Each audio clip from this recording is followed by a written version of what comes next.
Hello, hello, hello, hello, and welcome to another episode of What They Don't Tell You at the Hair Salon. It's me, your homegirl, LaDosha Wright, the author of, you know what? Curly Hair Adventures, What They Don't Tell You at the Hair Salon, and the Beauty and Barber Survival Plan that's available on where? My Patreon page. Now don't forget, the Patreon page is a private home hair care platform on 6 different tiers from the novice to the professional that'll keep you from having to do all of this scrolling on social media, and it gives you private access to me, free 15-minute, one-on-one consultations, so on and so forth, and all that cool stuff that I'm going to have coming up in 2021. Now, this evening, we are going to have a very, very pertinent discussion about what they don't tell you at the hair salon about getting sick. So this is, believe it or not, I know it's the pandemic, but it is officially, it's the flu season.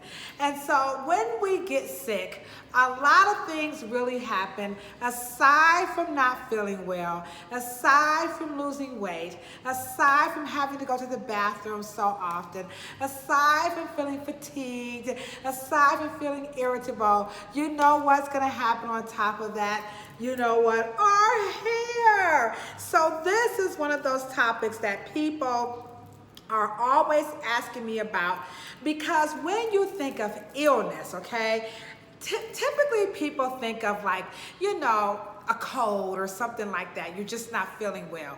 But illnesses come in many different ways. So you have surgeries. You also have some disorders that we're just born with. You have some that are brought on by hormonal changes.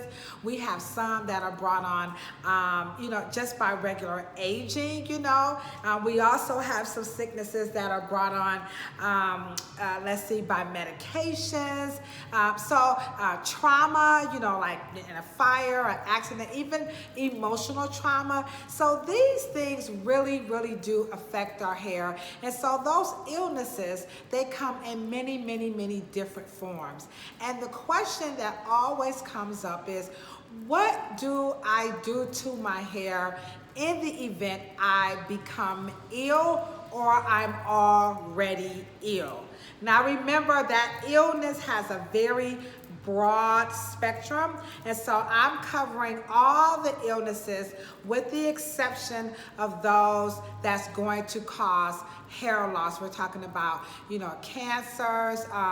We're talking about certain hormonal disorders that definitely causes hair loss, your thyroid condition. So some of those things are a little bit out of control because internally something is happening to the hair in different phases of the hair growth cycle that nothing that I'm going to be able to share with you is going to offset that.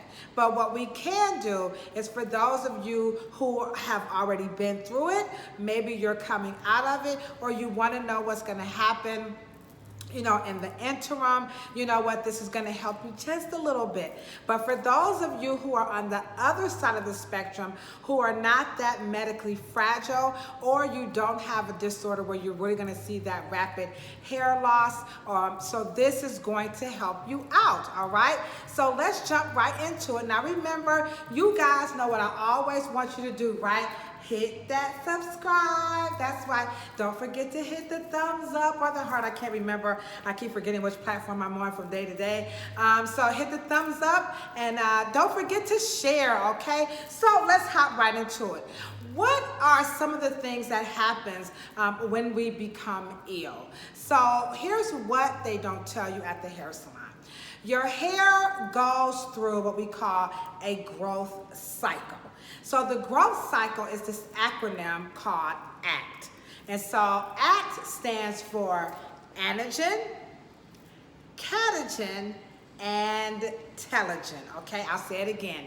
Anagen, catagen, telogen, and then you also have one like exogen. Okay, we'll talk about that a little bit. Okay, so anagen is, let's think of the word A as an active.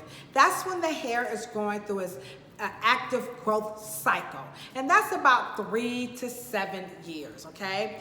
Then you have your catagen, is when the hair begins to actually just come out, okay? And then you have your telogen, which is like the resting stage, and you're getting ready to have an exogen where the hair is gonna like get ready to come and grow back in.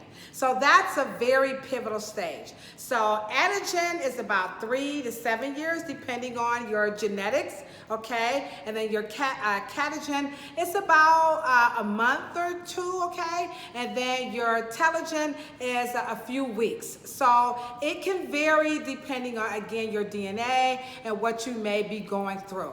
And then you have your exogen, is when it's kind of exiting, but it's starting all over. Now this is like, that's why we say your follicle is a reproductive organ, meaning this is happening synergistically very fast, so you don't feel it. It's really not a pause. It's just happening all the time. So as fast as you see one strand coming out, believe it or not, there's another one that's coming back in. So you have to understand that your hair is going through this growth cycle. Now, 80% of your hair is in that anagen stage where it's growing, and then you have about 10% that's in that catagen stage where it's kind of like resting, and then your telogen is about the other 10% where you're gonna start to see that hair, you know, coming out, okay? I think I kind of got it mixed up, right? Yeah. So catagen is when it's like resting, and telogen is when it's like coming out, okay? So that's gonna be a couple of weeks to a couple of months, all right? So that right there, you gotta understand that more than anything, because when you're talking about you're not feeling well, people really think that when they get sick, that somehow your hair is coming out even more. Now remember, on the other end of the spectrum, we're talking about your seriously medically fragile people, your cancer survivors, your thyroid, you know, people going through thyroid conditions, your weight loss surgery, if you've had the, I forgot the name of the surgery, but if you had the surgery where they put the band around you, bariatrics, okay? So anorexia, those types of illnesses that really compromise nutritional intake and hormones. Your hormones are responsible for your growth, and your nutrition is what's going to nourish. So if you're on the other end of the spectrum where you're seriously ill or medically fragile, you know what? You're going to see the hair go through a lot very rapidly. On the other end of the spectrum, we're talking about just your everyday cold. Maybe you had a little surgery, you know, maybe you got a stomach virus. Let's see what else. Fatigue, you were just tired, you're not getting a lot of rest.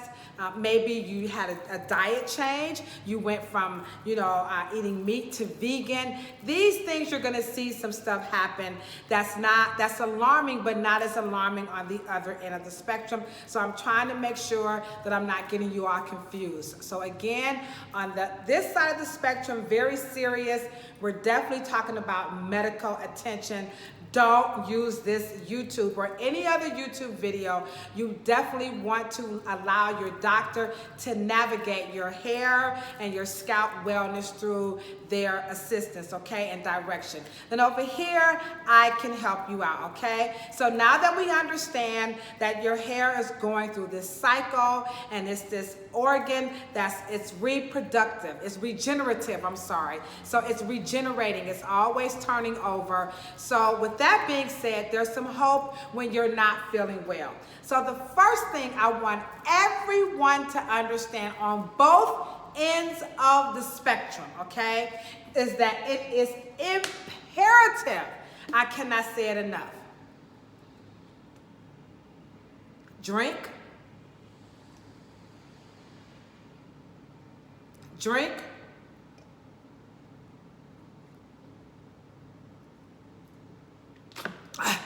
you guys get where I'm going? Drink. I'm glad I only had to do that in real time, because I would not want to be an actress having to keep re-drinking that water, okay? Please please, please, please, please, please drink a lot of water. Now, I know what you're saying. No, I don't like the way it tastes. It makes me go to the bathroom. Now remember, in the beginning, your body doesn't quite know what to do with all that water because it's not used to it. But I promise you, as you start to drink more water, you won't be going to the bathroom like that because your body will recycle and it'll go where it needs to go in the proper places, and you won't go all the time. I work behind this chair at least 10 hours a day.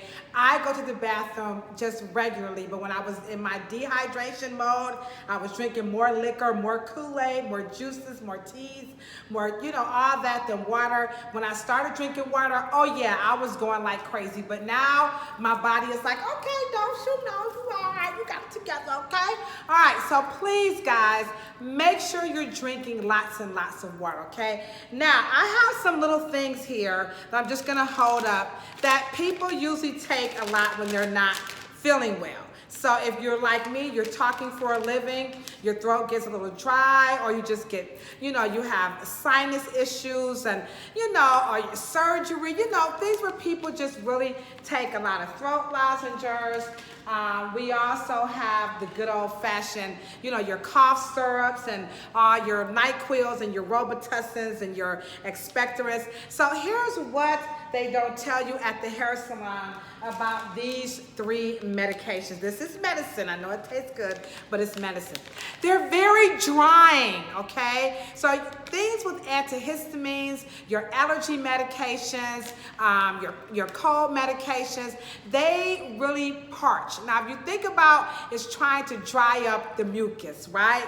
So when it dries that up, it's drying everything. Your eyes get tight, your ears start itching, your skin feels more ashy, your mouth, your nose, you can feel the boogers coming through, and the hair and the scalp. So understand that over-the-counter medications, they can cause dryness, all right? And so what you want to do to offset that is that you can add some lemons to your water, you can do some cucumber, but I'm just gonna keep saying over and over and over again, you must drink water. Now, I like to put my money where my mouth is, and you guys, if you're following me on all my platforms and right here on YouTube, which I appreciate you so much, you guys know that I'm always drinking water, representing water. Water gets so much, they get a lot of shade, don't get a lot of attention, but you must drink water to offset what's happening with a lot of these over-the-counter medications. And sometimes, like after surgery, it just really dries you out. So this is normal, and what you want to do is you're going to drink a lot of water to flush a lot of this stuff out of your system. That's 1. 2, you can definitely take supplements. Now, supplements are going to really help you out when you're not feeling well, because typically when we don't feel good, we don't eat. And when we don't eat, we don't get the proper nourishment that's going to be good for our hair, our skin, and our nails. Because let's face it, when you're sick, it's not like just your hair start acting up. Your skin starts getting a little sullen looking, the color, your nails, your cuticles, your skin's ashy and scaly. So we're really talking about the whole entire body. Sometimes your body odor might be a little bit different, you know what I'm saying? So make sure that in addition to drinking water, that you are taking your supplements. And supplements can be as simple as a multivitamin, if you like collagen, your B12s, your magnesium, all those things, your extra vitamin C during the cold season. So these things are very, very, very important.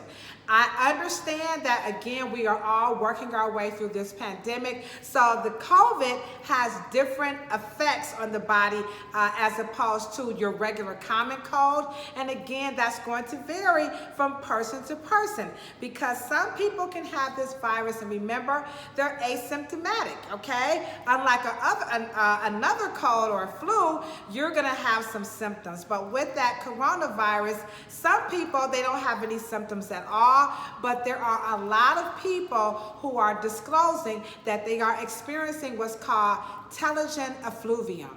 And telogen effluvium, remember that last stage where the hair is coming out? Well, again, sometimes when you go through trauma, like mental, stress, COVID, just other certain illnesses, that can be a side effect. So the cold, the COVID or the flu or the virus or whatever you're suffering from, the mental duress, the actual telogen effluvium, the hair coming out, that could be a side effect from the actual illness. Unlike your cancer medications, your bariatric surgery, well, that would be telogen effluvium, but certain cancers, your thyroid conditions, you see what I'm saying? So those are a little bit different because they are actually affecting the hormone that's responsible for your hair growth. So you got to understand that hair loss can be accompanied, or hair dryness or brittleness, that can be a side effect of an actual illness. And then sometimes just not feeling well and you're taking these medications, that can also cause the hair to be dry. And again, you want to offset that by drinking water. You want to take your supplements, and of course, you want to get those oils into your body. You want to take the cod liver oil. Don't put it in your hair. What's the other one I like? I can't think of it right now. I like to take it all the time. I'm drawing a blank. I take it so much. Anywho, so all the oils that you can just consume, make sure that you are consuming those oils, okay? Not tea tree, not peppermint, not your essential, but your actual food grade oils. You want to make sure that you're taking those, and then you're going to be okay with that, all right? Next up, we have my favorite here. You guys know what this is, right? This is your good old-fashioned humidifier. Now, a lot of times people will use humidifiers for sinus infections, colds, detoxing, sometimes if you just can't get a lot of rest, maybe your home has a hot furnace, and it's just, you got a lot of stuff coming through your ventilations, so allergies, asthmatics. So a lot of people use humidifiers for various reasons. Now, humidifiers are pretty good, but here's the thing. They're good for putting moisture in the air and laying down those bronchial fibers so you can sleep really good at night. And of course, these you can put essential oils. This is one of those Vicks ones, and you can put the little Vicks stuff in it, and you can get that nice little effervescent, from all the echinacea and all that's in the Vicks. But here's the thing, it's still moisture. Now this thing, believe it or not, when you fill these up, these kick out a lot of moisture. Most people have these near the bed, okay? And so with that being said, you're gonna get some steam. Now, not as much steam as a shower, but it's still steam nonetheless. So with that being said, when you are not feeling well, please, please, please make sure that you're tying your hair down, you're braiding your hair down, or just do a nice ponytail. If you have a lot of texture, if you're wearing your hair like mine in this wrap style, make sure you tie it down to reduce the friction from lying on your pillows, just not being able to physically, lift your arms and comb your hair. Because when you don't feel good, I'm telling you right now, hair and taking flaxseed oil is the one I was looking for. Flaxseed oil, you're just like, no, I'm not trying to be cute, okay? So if that's the case, make sure that you have your stuff ready. So we know flu seasons are coming. If you're expecting, if you know you got surgery coming up, if you know you're going to be having that bariatric surgery, you know you're going to be cutting off your hair and all this stuff for whatever your illness is, you know what? Let's make sure we prep and have as much stuff together as we can, and get your family involved to help you come through this. So be it, you have a serious medical condition, or you're just off, I have a stomach virus and I just don't feel good. Have all your stuff ready. You can even have an emergency hair goodie bag. I have one. I know y'all like only you, LaDosha, but I do. Because I have a son, and he's not going to take care of me like my sister. My sister would be like, girl, you'll be all right. So what I do is I have my little stuff ready, my little caddy. So in the event I just don't feel good, you know what? It's going back into a ponytail. I'm going to put my ponytail in it, or I might braid it down, and I'm just going to tie it down. If I'm just so sick, I'll have someone come and braid it up for me. And unfortunately, I have been so sick. How sick was I? I actually had to cut a lot of my hair off, and I had one girlfriend, she cut her hair off with me. I didn't have cancer or anything like that, but the illness that I had, it was causing so much of my hair to come out. You know what? I just cut it, and then I braided down. My mom braided her hair back, my best friend. So we all kind of got together, you know, to just help me feel better about, you know, just not having the hair that I was used to having.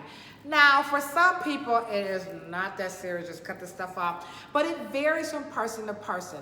The point that I'm making is it's better to be prepared. You know what my big mama said? Stay ready and gotta get ready. That's what my cousin Nicole said, ain't that right, Cole? So Cole just let us know that it's really, really, really important that we stay ready. So get your goodie bags together, put your stuff aside, so in the event you get sick, you know what, your husband, your best friend, your children, you know, your neighbors, they don't have to run around looking for your stuff. They'll know exactly where it's at. And so it's just as simple as a ponytail holder, a brush, your scarf to tie it down, and just don't even worry about it. And in the event that you have to cut your hair off, you can do something very ceremonial. There's so many ideas online. I have one online where we actually, you know, we cut the hair, we put it in a box, and, you know, we bury it, and we give a rose as we take each snip. You know, we give a rose per cut and say what the hair is symbolic of. There's so many rituals you can do in the event you have to cut your hair off, or your hair begins to just fall out because the illness is just so, oh my gosh. Let's take alopecia. You don't really get a warning. You know, you just wake up and like, oh my gosh, my hair is coming out. So some illnesses you don't get the opportunity to have something to prepare for. But again, in the event something like that happens, you already have something in the back of your mind. Do I want to put a wig on? Do I want to wear a hat? You know, do I want to braid it down? Do I want to cut it off? Have all your stuff ready, maybe the phone number to the person who you want to take care of your hair or cut your hair off. Let's be ready in the event you become ill, all right? Next up, Kleenex. I know what y'all saying, girl, you tripping now. You got to be out your mother loving mind, okay? All right, guys, I'm telling you. So here's the biggie on the tissue. I'm gonna just bring this closer. And I don't know if you guys see a little bit of a little stuff coming off of the tissue. You know, all that little stuff that comes off the tissue, the little fibers. You know what? This stuff makes hair very dry.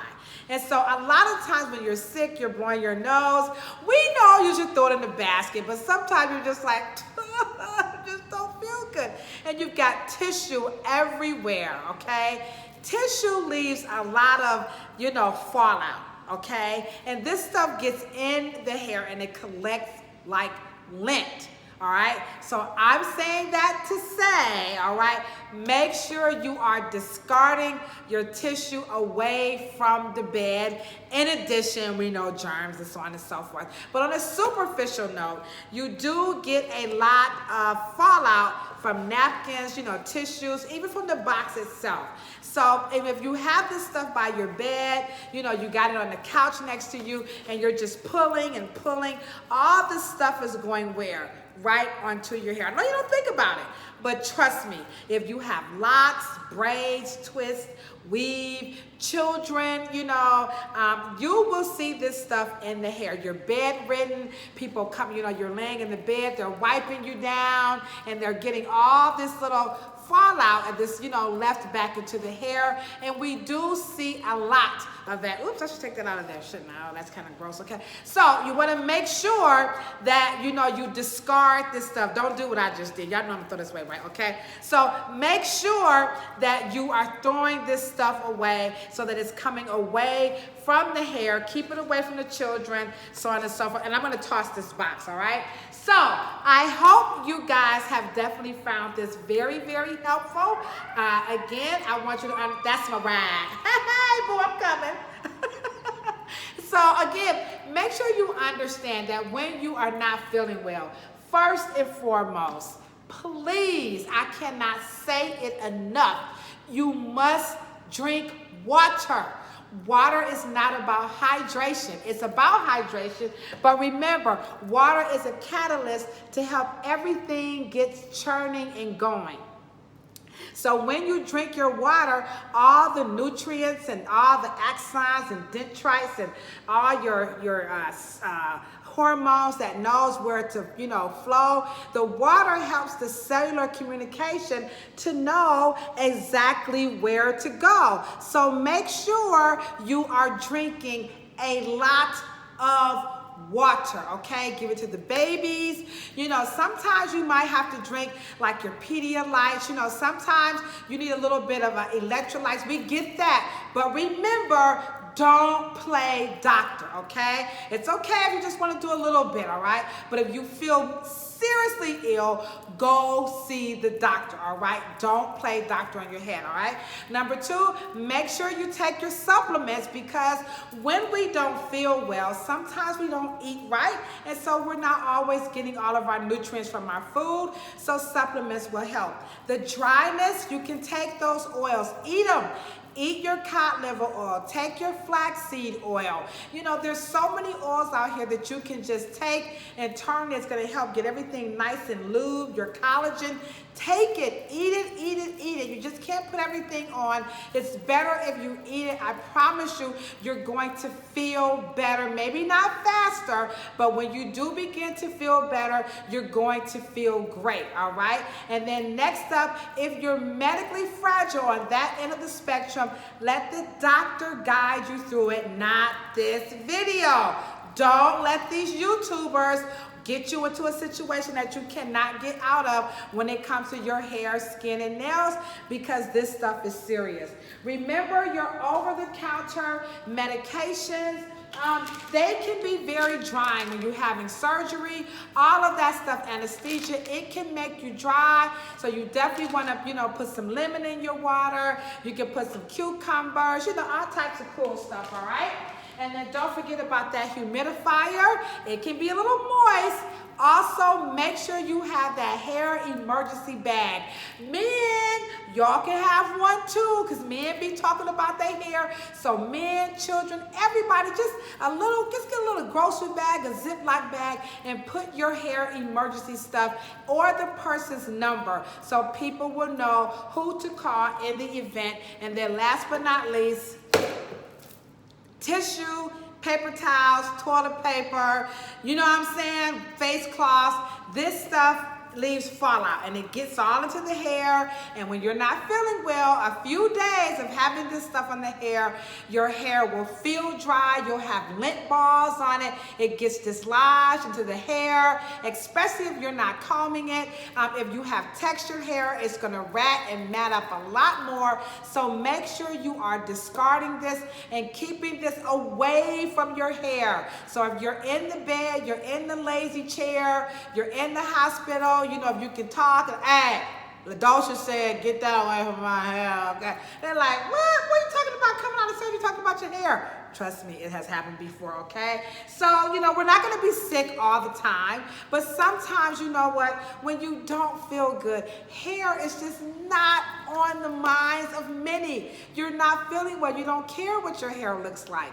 And so you just want to be ready in the event of an emergency. Just keep it simple, and I think that's going to be it. I'm looking for 300 subscribers. That 300 subscriber is going to get a very special gift from me. I will announce who that person is with their permission. I'm getting close. I'm over 250, so I need you guys to help me get that 300 subscriber. Let's get this baby through the roof, and maybe by the end of 2021, I'll have 400 subscribers, okay? So I'm inching my way on up there. I appreciate your support.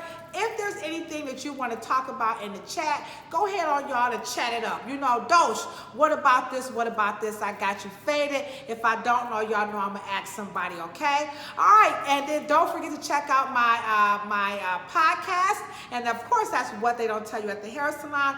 My books are available at my Amazon store and on L Wright Books. All that stuff going to be all in the description, okay? Y'all know what I'm saying? Okay. I had enough. It's time for me to go home. I feel good. Ooh, like candy. I'm feeling good in the good. All right, okay, guys. You know what I say when I'm always signing out, right? A whole lot of peace, a whole lot of love, and a whole lot of hair. And if you ain't got no hair, don't want no hair, you can't stand hair, you ain't feeling good about your hair, you know what I'm saying? As a matter of fact, in 2021, you plan on cutting off your hair, you know what? Don't worry about it. It's all good. Just rub your beautiful, beautiful, beautiful bald head. Oh, check this out, y'all. I got me a new clicker. Let's see how it works.